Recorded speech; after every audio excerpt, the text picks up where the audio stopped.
ನಮಸ್ಕಾರ. ಕರ್ನಾಟಕ ಇದೀನಾಗೆ ಸ್ವಾಗತ. ನಾನು ಲತಾ ಧರ್ಮರಾಜ್. ಈಗ ಹೆಡ್ಲೈನ್ಸ್. ವಿಶ್ವವಿಖ್ಯಾತ ಶ್ರೀ ಚೆನ್ನಕೇಶವ ಸ್ವಾಮಿ ದೇವಾಲಯಕ್ಕೂ ಬಿಸಿ ತಟ್ಟಿದ ಗ್ಯಾಸ್ ಸಿಲಿಂಡರ್ ಕೊರತೆ. ಸಮಸ್ಯೆಗೆ ಸ್ಪಂದಿಸಿದ ತಾಲೂಕು ಆಡಳಿತ. ಇಂದಿನಿಂದ ದಾಸೋಹ ಪುನರಾರಂಭ. ವಿದ್ಯಾರ್ಥಿಗಳಿಗೆ ಸಾಮಾಜಿಕ ಜ್ಞಾನ ಮುಖ್ಯ. ಈ ಕುರಿತು ಉತ್ತಮ ಮಾರ್ಗದರ್ಶನಕ್ಕೆ ಸೂಚನೆ. ಎಂಸಿ ಪ್ರಧಾನ ಕಾರ್ಯದರ್ಶಿ ಜಗದೀಶ್ ಚೌಡವಳ್ಳಿ ಮಾಹಿತಿ. ಯುಗಾದಿ ರಂಜಾನ್ ಹಿನ್ನೆಲೆ ಜಿಲ್ಲಾ ಮಟ್ಟದ ಶಾಂತಿ ಸಭೆ. ಸೌಹಾರ್ದತೆ ಕಾಪಾಡಲು ಪೊಲೀಸ್ ಇಲಾಖೆ ಕರೆ.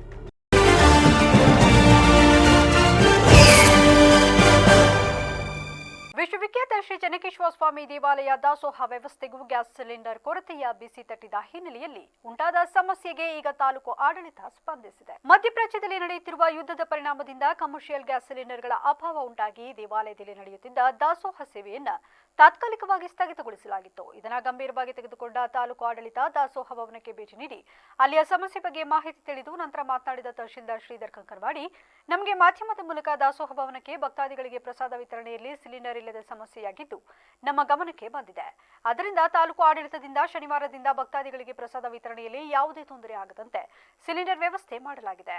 ಇದುವರೆಗೂ ದಾಸೋಹ ವಿತರಣೆಯಲ್ಲಿ ಸಮಸ್ಯೆ ಕಂಡು ಬಂದಿರಲಿಲ್ಲ. ಕೊರೋನಾ ಸಂದರ್ಭದಲ್ಲಿ ಕೂಡ ದಾಸೋಹ ನಡೆಸಿಕೊಂಡು ಬಂದಿದ್ದಾರೆ. ಈಗ ಸಿಲಿಂಡರ್ ಸಮಸ್ಯೆ ಬಂದಿದೆ, ಅದರ ಸಮಸ್ಯೆ ಸರಿಪಡಿಸಲಾಗಿದೆ. ಮುಂದೆ ನಿರಂತರವಾಗಿ ದಾಸೋಹ ನಿಲ್ಲದೆ ಪ್ರಾರಂಭವಾಗಲಿದೆ. ಜಾತ್ರಾ ಸಮಯ ಹತ್ತಿರ ಇರುವುದರಿಂದ ಎಲ್ಲಾ ಸಮಸ್ಯೆ ಬಗೆಹರಿಸಲಾಗುವುದು ಎಂದರಲ್ಲದೆ ಇಂದಿನಿಂದ 20 ಸಿಲಿಂಡರ್ಗಳನ್ನು ತುರ್ತಾಗಿ ದಾಸೋಹ ಭವನಕ್ಕೆ ಕಳುಹಿಸಲಾಗುವುದು ಎಂದರು. ಇದಲ್ಲದೆ ದೇವಾಲಯದ ಅಡುಗೆ ಮನೆಗೆ ಸಂಬಂಧಿಸಿದ ಬಾಯ್ಲರ್ ಹಾಗೂ ಇತರೆ ಸೌಲಭ್ಯಗಳ ದುರಸ್ತಿ ಕಾರ್ಯಗಳ ಕುರಿತು ಸಹ ದೇವಾಲಯದ ಆಡಳಿತ ಮಂಡಳಿಯೊಂದಿಗೆ ಮಾತುಕತೆ ನಡೆಸಲಾಗಿದೆ. ಭಕ್ತರಿಗೆ ಯಾವುದೇ ರೀತಿಯ ತೊಂದರೆ ಆಗದಂತೆ ತಾತ್ಕಾಲಿಕವಾಗಿ ಸೌದೆ ಒಲೆ ವ್ಯವಸ್ಥೆಯನ್ನ ಮಾಡಲಾಗಿದೆ. ಇಂದಿನಿಂದಲೇ ದಾಸೋಹ ವ್ಯವಸ್ಥೆಯನ್ನು ಪುನರಾರಂಭಿಸಲು ಕ್ರಮ ಕೈಗೊಳ್ಳಲಾಗಿದ್ದು ಮುಂದಿನ ದಿನಗಳಲ್ಲಿ ಇಂತಹ ಸಮಸ್ಯೆಗಳು ಉಂಟಾಗದಂತೆ ತಾಲೂಕು ಆಡಳಿತದಿಂದ ಅಗತ್ಯ ಕ್ರಮಗಳನ್ನು ಕೈಗೊಳ್ಳಲಾಗುತ್ತದೆ ಎಂದು ತಿಳಿಸಿದರು.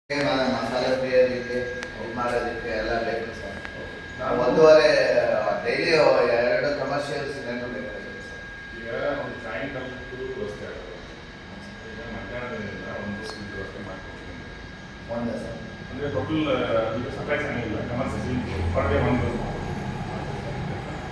ಸರ್. ಈಗ ಅದೇ ಈಗ ಮಾಡಬೇಕಂದ್ರೆ ಬೇಗ ಗ್ಯಾಸ್ ಸಮಸ್ಯೆ ಸಲುವಾಗಿ ಕೊರತೆ ಆಗಿತ್ತು ಅಂತ ಹೇಳಿ ಮಾಧ್ಯಮದಲ್ಲಿ ವರದಿಯಾಗಿತ್ತು. ಬಟ್ ಆ ರೀತಿಯಿಂದ ಚೆನ್ನಕೇಶವ ದಾಸೋಹ ನಿರಂತರವಾಗಿ ನಡೀತಾ ಇರ್ತೀವಿ, ನಾವು ವ್ಯವಸ್ಥೆ ಮಾಡ್ತೀವಿ. ಈಗ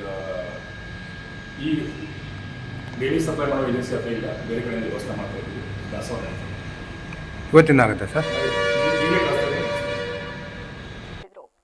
ಈ ಸಂದರ್ಭದಲ್ಲಿ ತಾಲೂಕು ಆಡಳಿತಾಧಿಕಾರಿ ಯೋಗೇಶ್, ದಾಸೋಹ ಅಡುಗೆ ನಿರ್ವಾಹಕರಾದ ಸುಬ್ಬಣ್ಣ ಸೇರಿದಂತೆ ಇತರರು ಹಾಜರಿದ್ದರು. ವಿದ್ಯಾರ್ಥಿಗಳಿಗೆ ಹಲವಾರು ಸೌಲಭ್ಯವನ್ನು ಕಲ್ಪಿಸುವ ನಿಟ್ಟಿನಲ್ಲಿ ಕಾರ್ಯನಿರ್ವಹಿಸಲಾಗುತ್ತಿದೆ ಎಂದು ಹಾಸನ ಮಲೆನಾಡು ತಾಂತ್ರಿಕ ಶಿಕ್ಷಣ ಸಂಸ್ಥೆಯ ಪ್ರಧಾನ ಕಾರ್ಯದರ್ಶಿ ಚೌಡವಳ್ಳಿ ಜಗದೀಶ್ ತಿಳಿಸಿದ್ದಾರೆ. ಮಲೆನಾಡು ಇಂಜಿನಿಯರಿಂಗ್ ಕಾಲೇಜ್ ವತಿಯಿಂದ ಕಾಲೇಜಿನ ಹಾರ್ನಳ್ಳಿ ರಾಮಸ್ವಾಮಿ ಆಡಿಟೋರಿಯಂ ಸಭಾಂಗಣದಲ್ಲಿ ಏರ್ಪಡಿಸಲಾಗಿದ್ದ ಪ್ರಥಮ ವರ್ಷದ ವಿದ್ಯಾರ್ಥಿಗಳಿಗೆ ಕೌಶಲ್ಯ ತರಬೇತಿ ಮಾರ್ಗದರ್ಶನ ಕಾರ್ಯಕ್ರಮದ ಅಧ್ಯಕ್ಷತೆ ವಹಿಸಿ ಮಾತನಾಡಿದರು. ಮಲೆನಾಡು ಇಂಜಿನಿಯರಿಂಗ್ ಕಾಲೇಜು ಉತ್ತಮ ಹೆಸರನ್ನು ಪಡೆದಿದೆ. ಇಲ್ಲಿ ವ್ಯಾಸಂಗ ಮಾಡುವ ವಿದ್ಯಾರ್ಥಿಗಳಿಗೆ ಎಲ್ಲ ರೀತಿಯ ಸೌಲಭ್ಯಗಳನ್ನು ಒಳಗೊಂಡಂತೆ ಉತ್ತಮ ನುರಿತ ಉಪನ್ಯಾಸಕರು ಇದ್ದಾರೆ. ಅದರ ಜೊತೆಗೆ ವಿದ್ಯಾರ್ಥಿಗಳಿಗೆ ಹಲವಾರು ವಿಷಯಗಳನ್ನು ಮನದಟ್ಟು ಮಾಡಲು ವಿಷಯ ತಜ್ಞರನ್ನ ಕರೆಸಿ ಮಾರ್ಗದರ್ಶನದ ಮೂಲಕ ವಿಷಯವಾರು ಸಾಮಾಜಿಕ ಜ್ಞಾನ ತಿಳುವಳಿಕೆ ಮೂಡಿಸುವ ಕಾರ್ಯಕ್ರಮಗಳನ್ನು ಹಮ್ಮಿಕೊಳ್ಳಲಾಗಿದೆ ಎಂದರು. ನೀವು ಓದಿದ ತಕ್ಷಣ ಸರ್ಕಾರಿ ಕೆಲಸಗಳು ನಿಮ್ಮನ್ನು ಕೈ ಬೀಸಿ ಕರೆಯೋದಿಲ್ಲ. ನಿಮ್ಮ ಸಾಧನೆ ಮತ್ತು ಪರಿಕಲ್ಪನೆಗಳೊಂದಿಗೆ ನೀವು ಪರಿಪಕ್ವವಾಗಿ ಮಾತ್ರ ಜೀವನದಲ್ಲಿ ಏನಾದರೂ ಸಾಧನೆ ಮಾಡಲಿಕ್ಕೆ ಸಾಧ್ಯ ಇದೆ. ಹಿಂದೆ 1994-95ರಲ್ಲಿ ಅದರ ಹಿಂದೆ ವಿದ್ಯಾರ್ಥಿಗಳ ಸಂಘಟನೆಗಳು ವಿದ್ಯಾರ್ಥಿಗಳ ನೋವು ನಲಿವುಗಳನ್ನು ಸ್ಪಂದಿಸಲಿಕ್ಕೆ ಆ ನಾಯಕರು ಸರ್ಕಾರದ ಮಟ್ಟದಲ್ಲಿ, ಕಾಲೇಜಿನ ಪ್ರಾಂಶುಪಾಲರ ಮಟ್ಟದಲ್ಲಿ, ಆಡಳಿತಾಧಿಕಾರಿಗಳ ಮಟ್ಟದಲ್ಲಿ ಎಲ್ಲವನ್ನೂ ಸರಿದೂಗಿಸಿ ವಿದ್ಯಾರ್ಥಿಗಳಿಗೆ ನ್ಯಾಯವನ್ನು ಒದಗಿಸತಕ್ಕಂಥ ಕಾರ್ಯವನ್ನು ಮಾಡ್ತಾಯಿದ್ರು. 95ರಲ್ಲಿ ಅದಕ್ಕೆ ಅಂತ್ಯ ಆಯಿತು. ಆದರೆ ಭಾರತೀಯ ವಿದ್ಯಾರ್ಥಿ ಪರಿಷತ್ ಇಂದಿಗೂ ಸಹ ಕಾರ್ಯೋನ್ಮುಖವಾಗಿ ವಿದ್ಯಾರ್ಥಿಗಳ ಪರವಾಗಿ. ಕಾರ್ಯಕ್ರಮದಲ್ಲಿ ಬೆಂಗಳೂರು ಸಂವಾದ ಫೌಂಡೇಶನ್ ಟ್ರಸ್ಟ್ ನಿರ್ದೇಶಕರಾದ ರಾಧಾಕೃಷ್ಣ ಹೊಳ್ಳ ಮಾತನಾಡಿ, ವಿದ್ಯಾರ್ಥಿಗಳು ವ್ಯಾಸಂಗದ ಅವಧಿಯಲ್ಲಿ ಗಮನವಿಟ್ಟು ಪಾಠ ಪ್ರವಚನ ಮನದಟ್ಟು ಮಾಡಿಕೊಂಡಾಗ ಮಾತ್ರ ನೆನಪಿನಲ್ಲಿ ಉಳಿಯುವುದು. ಯುವ ಸಮುದಾಯ ಪ್ರಗತಿನಗರ ಚಿಂತನೆಯ ಹಾದಿಯಲ್ಲಿ ನಡೆಯುವ ಗುಣಗಳು ಅಳವಡಿಸಿಕೊಡುವ ಮೂಲಕ ಜಾಗೃತರಾಗಬೇಕು. ಯುವಜನಾಂಗ ನಾಡಿನ ದೇಶದ ಅಭಿವೃದ್ಧಿಗೆ ತಮ್ಮ ಕೈಲಾದ ಸಹಾಯ ಮತ್ತು ಅಭಿವೃದ್ಧಿಗೆ ತಮ್ಮೆಲ್ಲರ ಸಹಕಾರ ಅಗತ್ಯ. ನಮ್ಮ ಸಂಸ್ಕೃತಿಯ ಆಚಾರ ವಿಚಾರಗಳು ನಮ್ಮ ಧರ್ಮ ಜಾಗೃತಿಗೆ ದಾರಿದೀಪವಾಗಬೇಕು ಎಂದರು. does not only concentrate on the academics, it will give the chances to participate on all the club events, all the extracurricular activities. Always remember that discipline, dedication, and continuous learning are the key success to in engineering. Respect your parents, elders. ಕಾರ್ಯಕ್ರಮದಲ್ಲಿ ಹಾಸನ ಜಿಲ್ಲಾ ಅಖಿಲ ಭಾರತ ವಿದ್ಯಾರ್ಥಿ ಪರಿಷತ್ ಜಿಲ್ಲಾ ಪ್ರಮುಖ MN Kantharaj, Malenadu engineering college incharge ಪ್ರಾಂಶುಪಾಲ ಹಾಗೂ ವಿದ್ಯಾರ್ಥಿ ಕ್ಷೇಮಾಭಿವೃದ್ಧಿ ಅಧಿಕಾರಿ ಡಾಕ್ಟರ್ ಇಂದ್ರ ಬಹದ್ದೂರ್, ಮಲೆನಾಡು ತಾಂತ್ರಿಕ ಶಿಕ್ಷಣ ಸಂಸ್ಥೆಯ ಮಾಧ್ಯಮ ಸಂಯೋಜಕ ಕಟಾಯ ಶಿವಕುಮಾರ್ ಹಾಗೂ ಮೊದಲನೇ ವರ್ಷದ ಇಂಜಿನಿಯರಿಂಗ್ ವಿದ್ಯಾರ್ಥಿಗಳ ಮುಖ್ಯಸ್ಥರು ಹಾಗೂ ಮೊದಲ ವರ್ಷದ 1,000 ವಿದ್ಯಾರ್ಥಿಗಳು ಪಾಲ್ಗೊಂಡಿದ್ದರು. ಕರ್ನಾಟಕ ರಾಜ್ಯ ಪೊಲೀಸ್ ಹಾಗೂ ಹಾಸನ ಜಿಲ್ಲಾ ಪೊಲೀಸ್ ಇಲಾಖೆಯ ಸಹಯೋಗದಲ್ಲಿ ಶನಿವಾರ ಜಿಲ್ಲಾ ಕನ್ನಡ ಸಾಹಿತ್ಯ ಪರಿಷತ್ನಲ್ಲಿ ಜಿಲ್ಲಾ ಮಟ್ಟದ ಶಾಂತಿ ಸಭೆಯನ್ನು ನಡೆಸಲಾಯಿತು. ಈ ವೇಳೆ ಜಿಲ್ಲಾ ಪೊಲೀಸ್ ವರಿಷ್ಠಾಧಿಕಾರಿ ಶುಭನ್ವಿತ್ ಅವರು ಮಾತನಾಡಿ, ಜಿಲ್ಲೆಯಲ್ಲಿ ಬೇರೆ ಬೇರೆ ಜಾತಿ ಧರ್ಮಗಳ ಶಾಂತಿಯುತವಾಗಿ ಅಸ್ತಿತ್ವದಲ್ಲಿದೆ. ಆದರೆ ಕೆಲವೊಬ್ಬರು ಸುಮ್ಮನೆ ಗಲಭೆಗಳನ್ನು ಎಬ್ಬಿಸುತ್ತಾರೆ. ಹಾಗಾಗಿ ತಮ್ಮ ಸಮಾಜದಲ್ಲಿ, ತಮ್ಮ ಊರಿನಲ್ಲಿ ನೀವುಗಳು ಮುಖಂಡರಾಗಿ ಹಿರಿಯರಾಗಿ ಗುರುತಿಸಿಕೊಂಡಿರುವುದರಿಂದ ನಿಮ್ಮ ಗ್ರಾಮಗಳಲ್ಲಿ ಜನರು ನಿಮ್ಮ ಮಾತನ್ನ ಕೇಳುತ್ತಾರೆ. ಆ ಉದ್ದೇಶದಿಂದ ನಿಮ್ಮನ್ನು ಶಾಂತಿ ಸಭೆಯ ಸದಸ್ಯರಾಗಿ ಮಾಡಿದ್ದೇವೆ. ಇಂದಿನಿಂದ ಈ ಸಭೆಯ ಸದಸ್ಯರೆಲ್ಲರೂ ಪೊಲೀಸ್ ಇಲಾಖೆಯ ಅಂಗವಾಗಿದ್ದೀರಿ. ಇಂದಿನಿಂದ ನಿಮ್ಮೆಲ್ಲರನ್ನು ಒಟ್ಟುಗೂಡಿಸಿ ಒಂದು ವಾಟ್ಸ್ಆಪ್ ಗ್ರೂಪ್ ಮಾಡುತ್ತೇವೆ. ಏನಾದರೂ ಅಹಿತಕರ ಘಟನೆಗಳು ಸಂಭವಿಸುವ ಮಾಹಿತಿಗಳಿದ್ದರೆ ನೀವು ತಿಳಿಸಬೇಕು, ನಾವು ಕಾನೂನು ಕ್ರಮ ಕೈಗೊಳ್ಳುತ್ತೇವೆ ಎಂದರು. ಜಿಲ್ಲಾ ಮಟ್ಟದ ಶಾಂತಿ ಸಭೆಯನ್ನು ಆಯೋಜಿಸಿ ಮಾಡಿಕೊಂಡು ತಾವೆಲ್ಲರಿಗೆ ಕರೆದಿದ್ದೀವಿ. ತಾವೆಲ್ಲರೂ ಬಂದಿದ್ದೀರಿ. ಎಸ್ಪೆಷಲಿ ನಮ್ಮ ಮುಸ್ಲಿಂ ಬಂಧುಗಳು ಉಪವಾಸ ಇದ್ರೇನು ಸಹ ತಾವೆಲ್ಲರೂ ಬಂದಿದ್ದೀರಿ. ಅದಕ್ಕೆ ತಾವೆಲ್ಲರಿಗೆ ಹೃದಯದಿಂದ ತುಂಬಾ ಧನ್ಯವಾದಗಳು ಅರ್ಪಿಸುತ್ತೇನೆ. ಮತ್ತೆ ಇವತ್ತಿಂದ ನಾವು ಒಂದು ವಾಟ್ಸ್ಆಪ್ ಗ್ರೂಪ್ ಕ್ರಿಯೇಟ್ ಮಾಡ್ತಾ ಇದ್ದೀವಿ. ಇವತ್ತಿಂದ ತಾವು ಎಲ್ಲರೂ ನಮ್ಮ ಪೊಲೀಸ್ ಕುಟುಂಬದ ಪಾರ್ಟ್ ಇದ್ದೀರಿ. You are all a part of police family ನಾವು. ಮತ್ತೆ ತಮಗೆ ನಾವು ಯಾಕೆ ಚೂಸ್ ಮಾಡಿದೀವಿ ಅಂದ್ರೆ ತಮ್ಮ ಮಾತು ಜನರು ಕೇಳ್ತಾರೆ. ತಾವು ತಮ್ಮ ಊರಲ್ಲಿ ತಮ್ಮ ಸಮಾಜದಲ್ಲಿ ಮುಖಂಡರಾಗಿ ಕೆಲಸ ಮಾಡ್ತಾ ಇದ್ದೀರಿ. ಸೊ ತಮ್ಮ ಮಾತು ಜನರು ಕೇಳ್ತಾರೆ. ಅದಕ್ಕೆ ತಮಗೆ ನಾವು ಚೂಸ್ ಮಾಡಿದ್ದೀವಿ. ನಮ್ಮ ಹಾಸನ ಜಿಲ್ಲೆಯಲ್ಲಿ ಬೇರೆ ಬೇರೆ ಸಮುದಾಯಗಳು, ಜಾತಿಗಳು, ಧರ್ಮ. ಹೆಚ್ಚುವರಿ ಪೊಲೀಸ್ ವರಿಷ್ಠಾಧಿಕಾರಿ ತಮ್ಮಯ್ಯ ಅವರು ಮಾತನಾಡಿ, ಬೇರೆ ಧರ್ಮದವರು ಅವರ ಹಬ್ಬಗಳನ್ನು ಆಚರಿಸುವಾಗ ನಾವು ಅವುಗಳನ್ನು ಗೌರವಿಸಬೇಕು. ಅವರಿಗೆ ತೊಂದರೆಯನ್ನು ಉಂಟು ಮಾಡಬಾರದು. ಯುಗಾದಿ ಹಬ್ಬ ಹಾಗೂ ರಂಜಾನ್ ಒಂದೇ ದಿನ ಬರುತ್ತದೆ. ಆ ಸಂದರ್ಭದಲ್ಲಿ ಯಾವುದೇ ಅಹಿತಕರ ಘಟನೆಗಳು ನಡೆಯದ ರೀತಿ ನಡೆದುಕೊಳ್ಳಬೇಕು. ಈ ಶಾಂತಿ ಸಭೆಯ ಸದಸ್ಯರೆಲ್ಲರೂ ಸೇರಿಸಿ ಒಂದು ವಾಟ್ಸ್ಆಪ್ ಗ್ರೂಪ್ ಕೂಡ ಮಾಡುತ್ತೇವೆ. ಅಲ್ಲಿ ಯಾವುದಾದರೂ ಏನಾದರೂ ಸಮಸ್ಯೆಗಳಿದ್ದರೆ ಆ ಗ್ರೂಪ್ನಲ್ಲಿ ಮಾಹಿತಿಯನ್ನು ನೀಡಿದರೆ ಅದರ ಕುರಿತು ನಾವು ಗಮನ ಹರಿಸುತ್ತೇವೆ ಎಂದರು. ವ್ಯತ್ಯಾಸ ಆಗದ ರೀತಿಯಲ್ಲಿ ಸ್ವಲ್ಪ ಹಬ್ಬಗಳನ್ನ ಆಚರಣೆ ಮಾಡಲಿಕ್ಕೆ ನೀವು ಗಮನ ಕೊಡಿ. ಸೊ ಈಗ ನಾವು ಹೊಸದಾಗಿ ಒಂದು ಪಟ್ಟಿ ಮಾಡಿದ್ವಿ. ನಮ್ಮ ಜಿಲ್ಲಾ ಮಟ್ಟದ ಶಾಂತಿ ಸಭೆ ಸದಸ್ಯರು ಅಂತ ನಿಮ್ಮನ್ನೆಲ್ಲ ಪಟ್ಟಿ ಮಾಡಿ ನಮ್ಮ ಸ್ಥಾನ ಮಟ್ಟದಲ್ಲಿ ಅಂದರೆ ಪ್ರಭಾವಿತ ವ್ಯಕ್ತಿಗಳು ಅಂತ ಸೆಲೆಕ್ಟ್ ಮಾಡಿ ನಿಮ್ಮನ್ನು ಈಗ ನಾವು ಲಿಸ್ಟಿಗೆ ಮಾಡ್ಕೊಂಡಿದ್ದೀವಿ. ಒಂದು ವಾಟ್ಸಪ್ ಗ್ರೂಪ್ ಸಹ ಮಾಡ್ತೀವಿ. ಸೊ ಅದನ್ನು ನಿಮ್ಮನ್ನು ಸೇರಿಸ್ತೀವಿ. ದಯವಿಟ್ಟು ಏನಾದರೂ ಸಮಸ್ಯೆಗಳಿದ್ದರೆ ದಯವಿಟ್ಟು ಆ ವಾಟ್ಸಪ್ ಗ್ರೂಪ್ನಲ್ಲಿ ದಯವಿಟ್ಟು ಮಾಹಿತಿ ಕೊಟ್ಟರೆ ನಾವು ಅದ್ರ ಬಗ್ಗೆ ಆ್ಯಕ್ಟ್ ಮಾಡ್ತೀವಿ. ನಾವು ಇಂಥವರೇ ಅಥವಾ ನಮಗೆ ಪರ್ಸನಲಾಗಿ ಮಾಹಿತಿ ಕೊಡ್ಬೋದು. ನಾವು ಇಂಥವ್ರೆ ಕೊಟ್ಟರು ನಾವು ಯಾವತ್ತೂ ಹೇಳಲ್ಲ. ಪೊಲೀಸ್ನಲ್ಲಿ ನಾವು ಯಾವಾಗಲೂ ಇನ್ಫಾರ್ಮೆಂಟ್ಸ್ನ ಬಿಟ್ಕೊಡಲ್ಲ. ದಟ್ ಅವ್ರು ನಮ್ಗೆ ಸೀಕ್ರೆಟ್, ಯಾಕಂದರೆ ಅವರಿಂದ ನಮಗೆ ಮಾಹಿತಿ ಬರುತ್ತೆ ಅಂತ ನಾವು ಬಿಟ್ಕೊಡಲ್ಲ. ಸೊ ಅದೇ ರೀತಿ ಮಾಹಿತಿ ಇದ್ದರೆ ದಯವಿಟ್ಟು ನಮಗೆ ಅಡ್ವಾನ್ಸಾಗಿ ತಿಳಿಸಿ. ಮತ್ತು ಯುಗಾದಿ ಹಬ್ಬ ನಂತರ ಇಸ್ಪೀಟ್ ಆಡ್ತೀವಿ ಅಂತಿಲ್ಲ, ಅದಕ್ಕೆ ನಮ್ಮಲ್ಲಿ ಅವಕಾಶ ಇಲ್ಲ. ಯಾಕೆಂದರೆ ಅದು ಕಾನೂನು ಬಾಹಿರ. ದಯವಿಟ್ಟು ನಮಗೆ ಬಂದೋಬಸ್ತ್ ಕೊಡಿ ಅಥವಾ ಅದಕ್ಕೆ ಪರ್ಮಿಷನ್ ಕೊಡಿ ಥರ ದಯವಿಟ್ಟು ಬರಬೇಡಿ. ಭಾರತೀಯ ಜನತಾ ಪಾರ್ಟಿಯಿಂದ ಕಾಂಗ್ರೆಸ್ ಸರ್ಕಾರದ ವಿರುದ್ಧ ಇಂದು ಪ್ರತಿಭಟನೆ ನಡೆಸಲಾಯಿತು. ಪ್ರತಿಭಟನೆಯಲ್ಲಿ ಮಾತನಾಡಿದ ಪ್ರತಿಭಟನಾಕಾರರು, ಅನ್ಯ ರಾಷ್ಟ್ರಗಳಲ್ಲಿ ಯುದ್ಧದ ಪರಿಣಾಮವಾಗಿ ಆಮದಾಗುವ ಕಚ್ಚಾ ತೈಲಗಳು ಕಡಿತಗೊಂಡಿದ್ದು ರಾಷ್ಟ್ರದ ಪರಿಸ್ಥಿತಿ ಗಂಭೀರವಾಗಿದೆ. ಆದರೆ ಪ್ರತಿಪಕ್ಷದ ನಾಯಕರಾದ ರಾಹುಲ್ ಗಾಂಧಿ ಅವರು ಅವರ ಪಕ್ಷದ ಲೋಕಸಭಾ ಸದಸ್ಯರೊಂದಿಗೆ ಹರಟೆ ಹೊಡೆಯುತ್ತಾ ಸಮಯ ವ್ಯರ್ಥ ಮಾಡುತ್ತಿದ್ದಾರೆ. ಇದನ್ನು ಬಿಟ್ಟು ರಾಷ್ಟ್ರದ ಪರಿಸ್ಥಿತಿಯ ಬಗ್ಗೆ ಗಮನ ಹರಿಸುವಂತೆ ಎಚ್ಚರಿಕೆ ನೀಡುತ್ತಿದ್ದೇವೆ. ಇರಾನ್, ಇಸ್ರೇಲ್, ಅಮೆರಿಕ ದೇಶಗಳಲ್ಲಿ ಯುದ್ಧ ನಡೆಯುತ್ತಿದ್ದರೂ ನಮ್ಮ ದೇಶದಲ್ಲಿ ಸದ್ಯ ಪೆಟ್ರೋಲಿಯಂಗಳಿಗೆ ತೊಂದರೆಯಾಗಿಲ್ಲ. ರಾಹುಲ್ ಗಾಂಧಿ ದೇಶ ವಿರೋಧಿ ಕೆಲಸ ಮಾಡುತ್ತಿದ್ದಾರೆ ಎಂದು ತಿಳಿಸಿದರು. ಮೇಲೆ ಅಡಿಗೆ ಅನಿಲ ಇರ್ಬೋದು ಹಾಗೂ ಕಚ್ಚಾ ತೈಲದ ಬಗ್ಗೆ ನಿರ್ಭರಿತ ಆಗಿದೆ. ಇದು ನಮಗೂ ಗೊತ್ತಿರುವಂಥ ಸತ್ಯ. ಆದರೂ ಕೂಡ ಅಲ್ಲಿ ಅಷ್ಟೊಂದು ಯುದ್ಧ ನಡೀತಾ ಇದ್ದರೂ ಕೂಡ ನಮ್ಮ ದೇಶದಲ್ಲಿ ಯಾವುದೇ ಸಿಲಿಂಡರ್ಗಳಿಗಾಗಲಿ ಅಥವಾ ಪೆಟ್ರೋಲಿಯಂಗಾಗಲಿ ಕೊರತೆ ಇನ್ನೂ ಪ್ರಾರಂಭ ಆಗಿಲ್ಲ. ನಮ್ಮ ದೇಶದ ವಿರೋಧ ಪಕ್ಷದ ನಾಯಕರಾದಂತಹ ರಾಹುಲ್ ಗಾಂಧಿ ಹೇಗೆ ಅಂತಂದರೆ, ಅವರು ವಿರೋಧ ಪಕ್ಷವಾಗಿ ಕೆಲಸ ಮಾಡಿ ಅಂದರೆ ಅವರು ಭಾರತದ ವಿರೋಧನೇ ಕೆಲಸ ಮಾಡ್ತಾರೆ. ಯಾಕಂದರೆ ಅವರು ಕೃತಕವಾಗಿ ಜನಮಾನಸದಲ್ಲಿ ಸಿಲಿಂಡರ್ ಕೊರತೆ ಆಗಿದೆ, ಪೆಟ್ರೋಲ್ ಬೆಲೆ ತುಂಬ ಜಾಸ್ತಿ ಆಗ್ತಿದೆ ಅಂತ ಹೇಳಿ ಅವರ ಛೇಲಗಳನ್ನು ರಸ್ತೆಗೆ ಬಿಟ್ಟು. ಬೇಲೂರು ಪಟ್ಟಣದ ಕಾವೇರಿ ಕ್ಲಿನಿಕ್ ಮುಂಭಾಗ ಮಾರ್ಚ್ 15ರಂದು ಉಚಿತ ಆರೋಗ್ಯ ತಪಾಸಣಾ ಶಿಬಿರವನ್ನು ಆಯೋಜಿಸಲಾಗಿದೆ. Kaveri clinic, Lions club, KRS multispeciality ಆಸ್ಪತ್ರೆ ಚಿಕ್ಕಮಗಳೂರು ಹಾಗೂ ಎಂಎಂಎಂ ಆಸ್ಪತ್ರೆ ಹಾಸನ ಇವರ ಸಂಯುಕ್ತಾಶ್ರಯದಲ್ಲಿ ಬೆಳಗ್ಗೆ 10 ರಿಂದ ಮಧ್ಯಾಹ್ನ 12 ಗಂಟೆಯವರೆಗೆ ಈ ಶಿಬಿರ ನಡೆಯಲಿದೆ. ಶಿಬಿರದಲ್ಲಿ ಮಧುಮೇಹ, ರಕ್ತದೊತ್ತಡ, ಹೃದಯ ರೋಗ, ಮಕ್ಕಳ ಆರೋಗ್ಯ ತಪಾಸಣೆ, ಮೂಳೆ ಮತ್ತು ಕೀಲು ರೋಗಗಳು, ಸ್ತ್ರೀ ರೋಗ, ನರರೋಗ ಹಾಗೂ ಕಣ್ಣಿನ ರೋಗಗಳ ತಪಾಸಣೆ ನಡೆಸಲಾಗುತ್ತದೆ.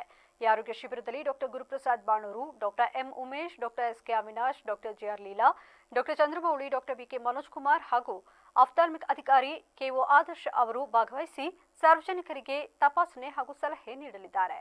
ಪಟ್ಟಣದ ಸಾರ್ವಜನಿಕರು ಈ ಉಚಿತ ಆರೋಗ್ಯ ತಪಾಸಣಾ ಶಿಬಿರದ ಸದುಪಯೋಗ ಪಡೆದುಕೊಳ್ಳುವಂತೆ ಡಾಕ್ಟರ್ ಚಂದ್ರಮೌಳಿ ತಿಳಿಸಿದ್ದಾರೆ. ಗುರುಪ್ರಸಾದ್ ಬಾಣೂರ್ ಅವರು ಮಕ್ಕಳ ತಜ್ಞರು ಮತ್ತು ಡಾಕ್ಟರ್ ಉಮೇಶ್ ಅವರು ಆರ್ಥೋಪೆಡಿಕ್ ಸರ್ಜನ್, ಮೂಳೆ ಮತ್ತು ಕೀಲು ರೋಗ ತಜ್ಞರು ಮತ್ತು ಅವಿನಾಶ್ ಅವರು ನರರೋಗ ಶಸ್ತ್ರಚಿಕಿತ್ಸಾ ತಜ್ಞರು, ಲೀಲಾ ಅವರು ಮತ್ತು ಪ್ರಸೂತಿ ಮತ್ತು ಸ್ತ್ರೀ ರೋಗ ತಜ್ಞರು ಮತ್ತು ಮನೋಜ್ ಕುಮಾರ್ ಅವರು ಮತ್ತು ಜನರಲ್ ಫಿಸಿಷಿಯನ್ ಅವರು MD ಜನರಲ್ ಮೆಡಿಸಿನ್ ಮಾಡಿರುವಂಥವರು ಅವರೆಲ್ಲರೂ ಈ ಕಾರ್ಯಕ್ರಮದಲ್ಲಿ ಪಾಲ್ಗೊಳ್ಳುತ್ತಿದ್ದಾರೆ. ಅದೇ ರೀತಿ ಕಣ್ಣಿನ ತಪಾಸಣೆ ಶಿಬಿರವನ್ನು ಏರ್ಪಡಿಸಲಾಗಿದೆ ಮತ್ತು ಉಚಿತವಾಗಿ ರಕ್ತದೊತ್ತಡ ಮತ್ತು ಮಧುಮೇಹ ತಪಾಸಣೆ ಶಿಬಿರವನ್ನು ನಾಳೆ ಏರ್ಪಡಿಸಲಾಗಿದೆ. ಇದರ ಸದುಪಯೋಗವನ್ನು ಬೇಲೂರಿನ ನಾಗರಿಕರು ಸದುಪಯೋಗ ಪಡಿಸಿಕೊಳ್ಬೇಕಂತ ಈ ಮುಖವಾಗಿ ಕೇಳ್ಕೊಳ್ತೇವೆ. ನಾಳೆ ಬೆಳಿಗ್ಗೆ 10 ರಿಂದ 12 ತನಕ ಕಾವೇರಿ ಕ್ಲಿನಿಕ್ನಲ್ಲಿ ಇದೇ ಸಭಾಂಗಣ ಸ್ನೇಹ ಸೌಧ ನಿವಾಸದಲ್ಲಿ ಶಾಸಕ ಸಿಎನ್ ಬಾಲಕೃಷ್ಣ ಅವರನ್ನ ಭೇಟಿ ಮಾಡಿ ಬೆಂಬಲವನ್ನ ನೀಡುವಂತೆ ಮನವಿ ಮಾಡಿದರು. ನಾಡಪ್ರಭು ಕೆಂಪೇಗೌಡ ವೇದಿಕೆಯ ಸಂಸ್ಥಾಪಕ ರಾಜ್ಯಾಧ್ಯಕ್ಷರು ಹಾಗೂ ಹಾಸನ ಜಿಲ್ಲಾ ಕನ್ನಡ ಸಾಹಿತ್ಯ ಪರಿಷತ್ ಅಧ್ಯಕ್ಷ ಸ್ಥಾನದ ಪ್ರಬಲ ಆಕಾಂಕ್ಷಿಯಾದ ಕಾಳೇನಹಳ್ಳಿ ಆನಂದ್ ಕುಮಾರ್ ಅವರು ಬೆಂಬಲ ನೀಡಲು ಮನವಿ ಮಾಡಿದರು. ಇದೇ ಸಂದರ್ಭದಲ್ಲಿ ಆನಂದ್ ಕುಮಾರ್ ಅವರು ಮಾತನಾಡಿ, ಕಳೆದ 20 ವರ್ಷಗಳಿಂದ ಕನ್ನಡ ಭಾಷೆ ನಾಡು ನುಡಿಗಾಗಿ ದುಡಿಯುತ್ತಾ ಬಂದಿದ್ದೇನೆ. ನನ್ನ ಸಮಾಜ ಸೇವೆಯನ್ನು ಪರಿಗಣಿಸಿ ಈ ಬಾರಿ ನನ್ನನ್ನು ಬೆಂಬಲಿಸುವಂತೆ ಮಾನ್ಯ ಶಾಸಕರಲ್ಲಿ ಮನವಿ ಮಾಡಿಕೊಂಡಿದ್ದೇವೆ. ನಾಡಪ್ರಭು ಕೆಂಪೇಗೌಡ ವೇದಿಕೆ ಸ್ಥಾಪನೆ ಮಾಡಿ ರಾಜ್ಯಾದ್ಯಂತ ಪ್ರವಾಸ ಕೈಗೊಂಡಿದ್ದೇನೆ. ನಮ್ಮ ಜಿಲ್ಲೆಯ ಸಮಸ್ತ ಕನ್ನಡಿಗರು ನನ್ನನ್ನು ಬೆಂಬಲಿಸಿ ಆಶೀರ್ವದಿಸಬೇಕೆಂದು ಮನವಿ ಮಾಡಿದರು. ಅಂದರೆ ಹಾಸನ ಜಿಲ್ಲಾ ಕನ್ನಡ ಸಾಹಿತ್ಯ ಪರಿಷತ್ತಿನ ಅಧ್ಯಕ್ಷರ ಚುನಾವಣೆ ಬರ್ತಾ ಇದೆ. ನಾನು ಒಬ್ಬ ಆಕಾಂಕ್ಷಿಯಾಗಿ ನಮ್ಮ ತಾಲೂಕಿನ ಮೊದಲನೇ ಪ್ರಜೆ ಜನಪ್ರಿಯ ಶಾಸಕರಾದ ಸಿಎನ್ ಬಾಲಕೃಷ್ಣ ಅವ್ರ ಮನೆಗೆ ಬಂದು ಅವರ ಅನುಮತಿ ಪಡೆದು ನಾವು ಮುಂದೆ ಏನಾದರೂ ನಾವು ಹೆಜ್ಜೆ ಇಡಬೇಕಂದ್ರೆ ಅವರ ಅನುಮತಿ ಎಲ್ಲ ಸರ್ವಪಕ್ಷಗಳ ಎಲ್ಲ ನಾಯಕರುಗಳನ್ನ ಮುಂದೆ ಭೇಟಿ ಮಾಡ್ತೀನಿ. ಈ ನನ್ನ ಕನ್ನಡ ತೇರು ಎಳೆಯೋದಕ್ಕೆ ಎಲ್ಲ ಕನ್ನಡ ಸಾಹಿತ್ಯ ಪರಿಷತ್ತಿನ ಕನ್ನಡ ಮನಸ್ಸುಗಳು ನನಗೆ ಸಹಾಯ ಮಾಡಬೇಕು. ನನ್ನ ಮೊದಲನೇ ಆದ್ಯತೆ ಏನು ಅಂದರೆ, ಇದನ್ನು ನಾನು ಭರವಸೆ ಕೊಡ್ತಾ ಇಲ್ಲ, ಇದು ಚುನಾವಣೆ ಒಂದು ಘೋಷಣೆ ವಿಚಾರ ಅಲ್ಲ. ನಮ್ಮ ಏನು 7 ತಾಲೂಕುಗಳಲ್ಲಿ 2 ತಾಲೂಕಲ್ಲಿ ಮಾತ್ರ ಬನ್ನಿ ವಾಸಣ ಬನ್ನಿ ಇಲ್ಲಿ 7 ತಾಲೂಕಲ್ಲಿ 2 ತಾಲೂಕಲ್ಲಿ ಮಾತ್ರ ಬನ್ನಿ 7 ತಾಲೂಕಿನಲ್ಲಿ 2 ತಾಲೂಕಲ್ಲಿ ಮಾತ್ರ ಕನ್ನಡ ಸಾಹಿತ್ಯ ಭವನ ಇದೆ. ಒಂದು ಆಲೂರಲ್ಲಿ, ಒಂದು ಹಾಸನಲ್ಲಿ. ನನ್ನ ಮೊದಲನೇ ಧ್ಯೇಯ ಅಲ್ಲಿ ಆಯಾ ತಾಲೂಕಿನ ಶಾಸಕರ ಕಾಲು ಕಟ್ಟಿ ಆದರೂ ನಾನೊಂದು ಎಲ್ಲ ಸಾಹಿತ್ಯ ಭವನ ಎಲ್ಲ ತಾಲೂಕಲ್ಲೂ ಕಟ್ಟಬೇಕು ಅಂತ ಒಂದು ಆಸೆ ಇದೆ. ಮತ್ತು ನಮ್ಮ ಚನ್ನರಾಯಪಟ್ಟಣ ತಾಲೂಕು ಭಾಳ ವಿಶೇಷವಾದ ತಾಲೂಕು. ಮೊದಲು ಏನು ಹಿಂದೆ ಅಧ್ಯಕ್ಷರುಗಳು ಆಗಿದ್ದರು ಹಾಸನ ಜಿಲ್ಲೆಯಲ್ಲಿ, ಅವರು ಚುನಾವಣೆ ಇದು ನಿಲ್ಲಬೇಕಾದ ಒಂದು ಸಲ. ಇದೇ ಸಂದರ್ಭದಲ್ಲಿ ನವೋದಯ ವಿದ್ಯಾಸಂಸ್ಥೆಯ ಅಧ್ಯಕ್ಷರಾದ ಮುರಾರ್ಜಿ ಮಂಜಣ್ಣ, ಕನ್ನಡ ಪರ ಹೋರಾಟಗಾರ ಕನ್ನಡ ವಾಸು ಸೇರಿದಂತೆ ಗ್ರಾಮಸ್ಥರು ಹಾಗೂ ತಾಲೂಕಿನ ಕನ್ನಡ ಪರ ಹೋರಾಟಗಾರರು ಹಾಜರಿದ್ದರು. ಅಸಂಘಟಿತ ವಲಯಗಳ ಫಲಾನುಭವಿಗಳಿಗೆ ಅನುಕೂಲವಾಗುವಂತೆ ಬ್ಯಾಂಕ್ ಕೆನರಾ ಗಿಗ್ ಸ್ಟಾರ್ ಎಂಬ ಹೊಸ ಯೋಜನೆಯನ್ನ ಜಾರಿಗೆ ತಂದಿದೆ. ಈ ವೇಳೆ ಪತ್ರಿಕಾಗೋಷ್ಠಿಯಲ್ಲಿ ಮಾತನಾಡಿದ ಬ್ಯಾಂಕ್ ಸಿಬ್ಬಂದಿಯೊಬ್ಬರು, 18 ವರ್ಷ ಹಾಗೂ ಅದಕ್ಕೆ ಮೇಲ್ಪಟ್ಟ ವಯಸ್ಸಿನವರು ಈ ಹೊಸ ಯೋಜನೆಯ ಅಕೌಂಟ್ ತೆರೆಯಬಹುದಾಗಿದ್ದು, ಈ ಖಾತೆಯಲ್ಲಿ ಯಾವಾಗ ಬೇಕಾದರೂ ಹಣವನ್ನು ಇರಿಸಬಹುದು ಹಾಗೂ ತಮಗೆ ಬೇಕಾದ ಸಮಯದಲ್ಲಿ ಹಣವನ್ನು ತೆಗೆದುಕೊಳ್ಳಬಹುದು ಎಂದರಲ್ಲದೆ, zero balance maintain, mobile banking ಆಗಿ ಎಲ್ಲ ರೀತಿಯಲ್ಲಿ ಉಚಿತ ಸೇವೆಯನ್ನು ಇದರಿಂದ ಪಡೆದುಕೊಳ್ಳಬಹುದು ಎಂದರು. ಪಡಬೇಕು ಅಂತೇಳಿ ಈಗ ಬ್ಯಾಂಕ್ ಏನಾಗೈತೆ, ಒಂದು ಹೊಸದು ಸ್ಕೀಮ್ ತಂದೈತೆ, ಕೆನರಾ ಗಿಗ್ ಸ್ಟಾರ್ ಅಂತೇಳಿ ಹೊಸ ಸ್ಕೀಮ್ ತಂದಿದ್ದಾರೆ. ಗಿಗ್ ವರ್ಕರ್ಸು ಅಂದರೆ ಅಸಂಘಟಿತ ವಲಯಗಳಿಗೆ ಇದು ಮುಖ್ಯವಾಗಿ ಈ ನಮ್ಮ ಉಳಿತಾಯ ಖಾತೆನ ಅವ್ರಿಗೇ ಮೇಯ್ನಾಗಿ ಕವರ್ ಮಾಡಬೇಕು, ಅವ್ರಿಗೂ ಎಲ್ಲ ಫೆಸಿಲಿಟಿನೂ ಸಿಗಬೇಕು ಅನ್ನೋ ಉದ್ದೇಶದಿಂದ ಈ ಸ್ಕೀಮ್ ತಂದಿದ್ದಾರೆ. ನಾವು ಇದು ಅನ್ಆರ್ಗನೈಸ್ ಸೆಕ್ಟರ್ಸ್ ಅಂದರೆ ಏನು ಹೇಳ್ತೀವಿ, ಈಗ ಹೋಮ್ ಬೇಸ್ಡ್ ವರ್ಕರ್ಸ್ ಇರ್ಬೋದು, ಸೆಲ್ಫ್ ಎಂಪ್ಲಾಯ್ಡ್ಸ್ ಇರ್ಬೋದು, ಈಗ ಆಟೋ ರಿಕ್ಷಾ ಚಾಲಕರು ಇರ್ಬೋದು, ಈಗ ನಿಮ್ಮ ಥರ ಪತ್ರಕರ್ತರಾಗಿ ಕೆಲಸ ಮಾಡೋರು ಇರ್ಬೋದು. ಈಗ ಏನು ಫೆಸಿಲಿಟೀಸ್ ಅಂದರೆ PF ಆಗಲಿ EPF ಆಗಲಿ ಏನು ಫೆಸಿಲಿಟೀಸ್ ಇರೋದಿಲ್ಲ, ಅವ್ರಿಗೆ ವಿಮೆ ಕವರೇಜ್ ಇರೋದಿಲ್ಲ. ಈಗ ಬೇರೆ ಸ್ಯಾಲ್ರಿ ಹೋಲ್ಡರ್ಸ್ಗಾದರೆ ಅಕೌಂಟು ಓಪನ್ ಮಾಡಿದ್ರೆ ಅವ್ರಿಗೆಲ್ಲ ಇನ್ಶೂರೆನ್ಸ್ ಬೈ ಡಿಫಾಲ್ಟ್ ಕವರೇಜ್ ಇರ್ತದೆ 5 ಲಕ್ಷ 10 ಲಕ್ಷ 15 ಲಕ್ಷ ಎಲ್ಲ. ಸೊ ಅದನ್ನು ಮುಖ್ಯವಾಗಿ ಅನುಗುಣವಾಗಿ ಇಟ್ಕೊಂಡು ಈಗ ಇವ್ರಿಗೂ ಕೂಡ ಆ ಸವಲತ್ತೆಲ್ಲನೂ ಪಡಿಬೇಕು ಅಂತೇಳಿ ಈ ಕೆನರಾ ಗಿಗ್ ಸ್ಟಾರ್ ಅನ್ನೋದನ್ನ ಒಂದು ಪ್ರಾಡಕ್ಟ್ನ ಲಾಂಚ್ ಮಾಡಿದ್ದಾರೆ. ಎಕ್ಸ್ಕ್ಲೂಸಿವ್ ಆಗಿ ಈಗ ನಮ್ಮ ಅನಾರ್ಗನೈಸ್ ಸೆಕ್ಟರ್ಸ್ ಅವ್ರಿಗೆ ಅನುಕೂಲ ಆಗಿದೆ. ಈ ವೇಳೆ ಜಿಲ್ಲಾ ಕಾರ್ಯನಿರತ ಪತ್ರಕರ್ತರ ಸಂಘದ ಅಧ್ಯಕ್ಷರಾದ ಕೆಂಚೇಗೌಡರು, ಕೆಪಿಎಸ್ ಪ್ರಮೋದ್, ಪತ್ರಕರ್ತರಾದ ಕೆಜೆ ಸುರೇಶ್, ಪ್ರಕಾಶ್ ಸೇರಿದಂತೆ ಮತ್ತಿತರರು ಹಾಜರಿದ್ದರು. ಹೊಳೆನರಸೀಪುರ ತಾಲೂಕಿನ ಹಳ್ಳಿಮೈಸೂರು ಗ್ರಾಮದ ಅಧಿದೇವತೆ ಶ್ರೀ ಸಿಗತಾಳಮ್ಮನವರ ಜಾತ್ರಾ ಮಹೋತ್ಸವವು ಸಾವಿರಾರು ಭಕ್ತಾದಿಗಳ ಸಮ್ಮುಖದಲ್ಲಿ ಅತ್ಯಂತ ಸಡಗರ ಮತ್ತು ವೈಭವದಿಂದ ನಡೆವೇರಿತು.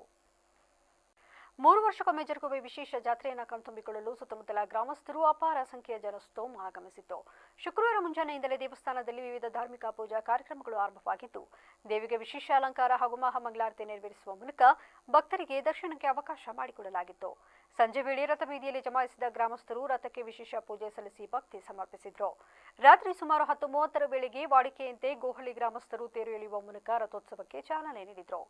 ಮಂಗಳವಾರ ತಮಟೆ, ನಗಾರಿಗಳ ಶಬ್ದ ಹಾಗೂ ಭಕ್ತರ ಜಯಘೋಷಗಳ ನಡುವೆ ಸಾಗಿದ ರಥೋತ್ಸವವು ಗ್ರಾಮದ ಪ್ರಮುಖ ಬೀದಿಗಳಲ್ಲಿ ಸಂಚರಿಸಿತು. 3 ವರ್ಷಗಳ ಕಾಯುವಿಕೆಯ ನಂತರ ನಡೆದ ಈ ಜಾತ್ರೆಯಲ್ಲಿ ಗ್ರಾಮಸ್ಥರು ಹಾಗೂ ಭಕ್ತರು ಪರಸ್ಪರ ಹಣ್ಣು ಜವನಾಯಿಸಿದ್ದು ಸಡಗರ ಹಂಚಿಕೊಂಡರು. ಇಡೀ ಗ್ರಾಮವು ವಿದ್ಯುತ್ ದೀಪಗಳಿಂದ ಕಂಗೊಳಿಸುತ್ತಿದ್ದು ಹಬ್ಬದ ವಾತಾವರಣ ನಿರ್ಮಾಣವಾಗಿತ್ತು.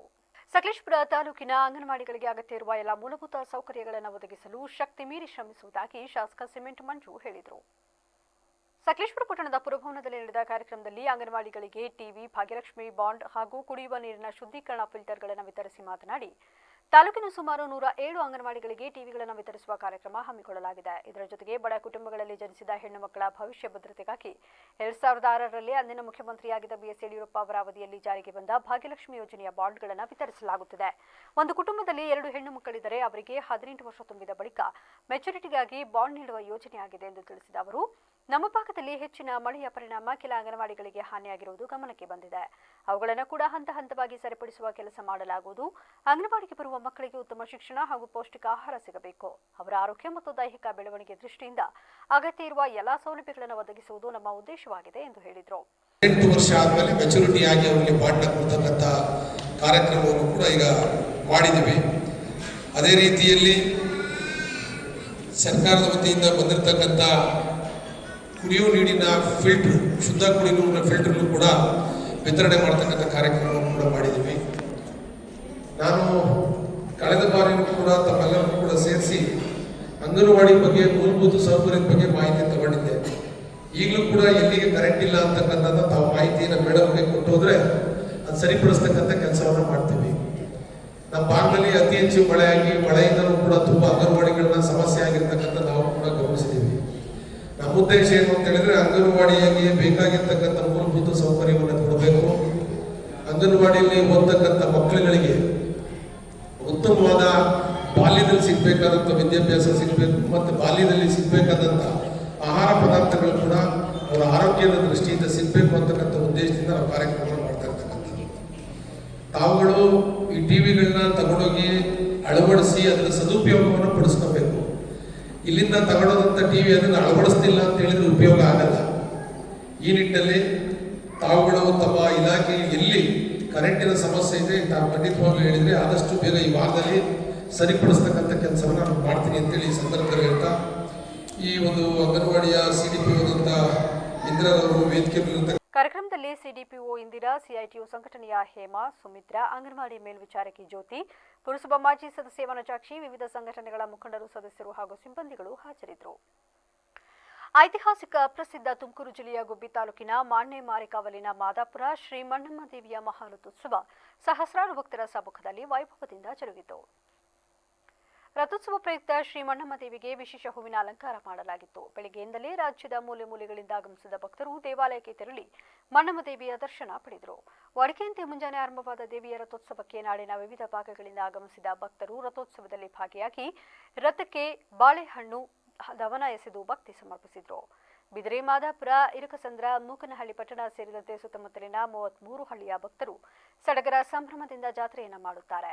ಶುಕ್ರವಾರ ಇಡೀ ದಿನ ಉಪವಾಸ ಮಾಡಿ ಅಮ್ಮನವರ ಅಗ್ನಿಕೊಂಡ ತುಳಿದು ಭಕ್ತಿ ಸಮರ್ಪಿಸಿದರು. ಇದೇ ಸಂದರ್ಭದಲ್ಲಿ ಮಣ್ಣಮ್ಮ ದೇವಿಯ ಟ್ರಸ್ಟ್ ಅಧ್ಯಕ್ಷ ಹಾಗೂ ಶಾಸಕರಾದ SR ಶ್ರೀನಿವಾಸ್ ಕುಟುಂಬ ಸಮೇತ ಮಣ್ಣಮ್ಮ ದೇವಾಲಯಕ್ಕೆ ಆಗಮಿಸಿ ವಿಶೇಷ ಪೂಜೆ ಸಲ್ಲಿಸಿದರು.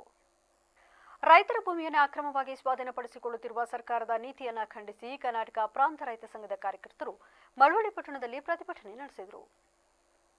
ಮಳವಳ್ಳಿ ಪಟ್ಟಣದ ಕೆಎಸ್ಆರ್ಟಿಸಿ ಬಸ್ ನಿಲ್ದಾಣದ ಮುಂಭಾಗ ಪ್ರಾಂತ ರೈತ ಸಂಘದ ಅಧ್ಯಕ್ಷ ಮಹಾದೇವ್ ನೇತೃತ್ವದಲ್ಲಿ ಸರ್ಕಾರದ ವಿರುದ್ಧ ಘೋಷಣೆ ಕೂಗಿ ಆಕ್ರೋಶ ವ್ಯಕ್ತಪಡಿಸಿದರು. ಈ ವೇಳೆ ಪ್ರಾಂತ ರೈತ ಸಂಘ ಉಪಾಧ್ಯಕ್ಷ ಲಿಂಗರಾಜ ಮೂರ್ತಿ ಮಾತನಾಡಿ, ರೈತರ ಒಪ್ಪಿಗೆ ಇಲ್ಲದೆ ರೈತರ ಜಮೀನುಗಳನ್ನು ಸ್ವಾಧೀನಪಡಿಸಿಕೊಂಡು ಬಳಿಕ ಖಾಸಗಿ ಕಂಪನಿಗಳಿಗೆ ಮಾರಿ ರೈತರಿಗೆ ವಂಚಿಸುತ್ತಿದೆ. ರೈತರಿಂದ ಪಡೆದ ಭೂಮಿಗೆ ಕಡಿಮೆ ಹಣ ನೀಡಿ ಸರ್ಕಾರ 1 ಎಕರೆಗೆ ಸುಮಾರು 1.5 ಕೋಟಿ ರೂಪಾಯಿ ಖಾಸಗಿ ಕಂಪನಿ ಮಾರಾಟ ಮಾಡುತ್ತಾ ದಂಧೆ ನಡೆಸುತ್ತಿದೆ ಎಂದು ಆರೋಪಿಸಿದರು. ಕರಾಳ ಕಾನೂನನ್ನು ಉಪಯೋಗಿಸಿಕೊಂಡು ರೈತರ ಒಪ್ಪಿಗೆ ಇಲ್ಲದೆ ಇದ್ರೂ ಸಹ ರೈತರ ಭೂಮಿಯನ್ನು ಬಲವಂತವಾಗಿ ಸ್ವಾಧೀನಪಡಿಸಿಕೊಂಡಿತ್ತು. ಆದರೆ ಅದು ಜಿಲ್ಲಾಧಿಕಾರಿ ರೈತರ ಒಪ್ಪಿಗೆಯನ್ನು ಪಡೆದು ಅವ್ರ ಬೆಲೆ ನಿಗದಿ ಮಾಡಿ ಅವ್ರ ಸೆಟಲ್ಮೆಂಟ್ ಮಾಡೋಕ್ಕೆ ಮುಂಚೆನೇ ಕಂದಾಯ ಇಲಾಖಾ ಅಧಿಕಾರಿಗಳ ಮತ್ತು KIADB ಅವರ ಒಂದು ಒಳ ಒಪ್ಪಂದದ ಮೂಲಕ ರೈತರ ಜಮೀನುಗಳನ್ನು KIADB ತನ್ನ ಹೆಸರಿಗೆ ಮಾಡಿಸಿಕೊಳ್ಳಲಾಗಿತ್ತು. ಅದನ್ನು ವಿರೋಧಿಸಿ ರೈತರು ಅಂದಿನಿಂದ ಇಂದಿನವರೆಗೂ ಕೂಡ ಹಲವು ರೀತಿಯ ಹೋರಾಟಗಳನ್ನು ಬಳ್ಳಾರಿಯ ಪುಡಿತಿನಿ ಮತ್ತು ಸುತ್ತಮುತ್ತ ಹಳ್ಳಿಗಳ ವ್ಯಾಪ್ತಿಯಲ್ಲಿ ನಡೆಸಿಕೊಂಡೇ ಬರ್ತಾ ಇದ್ರು. ಇತ್ತೀಚೆಗೆ ಸರ್ಕಾರ KIADB ಸರ್ಕಾರ ಪ್ರತಿಭಟನೆಯಲ್ಲಿ ಪ್ರಾಂತ ರೈತ ಸಂಘದ ಜಿಲ್ಲಾ ಸಂಚಾಲಕ ಭರತ್ರಾಜ್, ತಾಲೂಕು ಅಧ್ಯಕ್ಷ ಮಹಾದೇವು, ಗುರುಸ್ವಾಮಿ, ಲಿಂಗರಾಜ ಮೂರ್ತಿ, ಪ್ರಕಾಶ್ ಸೇರಿದಂತೆ ಹಲವರು ಹಾಜರಿದ್ದರು. 1,50,00,000 ರೂಪಾಯಿ ವೆಚ್ಚದ ಕಾಮಗಾರಿಗೆ ಶಾಸಕ MR ಮಂಜುನಾಥ್ ಭೂಮಿ ಪೂಜೆಯನ್ನು ನೆರವೇರಿಸಿ ಮಾಧ್ಯಮಗಳನ್ನು ಉದ್ದೇಶಿಸಿ ಮಾತನಾಡಿದರು. ಚಾಮರಾಜನಗರ ಜಿಲ್ಲೆಯ ಹಾನೂರು ತಾಲೂಕಿನ ಗುಂಡಾಲ್ ಡ್ಯಾಂ ಏತ ನೀರಾವರಿ ಯೋಜನೆಯ ರೈಸಿಂಗ್ ಮ್ಯಾನ್ ಹಾಗೂ ನಾಲೆಗಳ ಅಭಿವೃದ್ಧಿಯ ಕಾಮಗಾರಿಗೆ ಇಂದು ಚಾಲನೆ ನೀಡಿದರು. ಇದೇ ಸಮಯದಲ್ಲಿ ಸಣ್ಣ ನೀರಾವರಿ ಇಲಾಖೆಯ AE ಅಭಿಲಾಷ್, JE ಪ್ರತಾಪ್, ಮುಖಂಡರುಗಳಾದ ಕೊಂಗ್ರಹಳ್ಳಿ ಮಹೇಶ್, ಡ್ಯಾಂ ಶಂಕರ್, ಗುರುಸ್ವಾಮಿ ಹಾಗೂ ಇನ್ನಿತರರು ಹಾಜರಿದ್ದರು. ಏನಿವತ್ತು ಈ ಗುಂಡಾಲ್ ಜಲಾಶಯಕ್ಕೆ ಮೈನರ್ ಇರಿಗೇಷನ್ ಏನು ಲಿಫ್ಟ್ ಇರಿಗೇಷನ್ ಇತ್ತು, ಇದು ಸಮರ್ಪಕವಾಗಿ ಬಳಕೆ ಆಗ್ತಿರಲಿಲ್ಲ.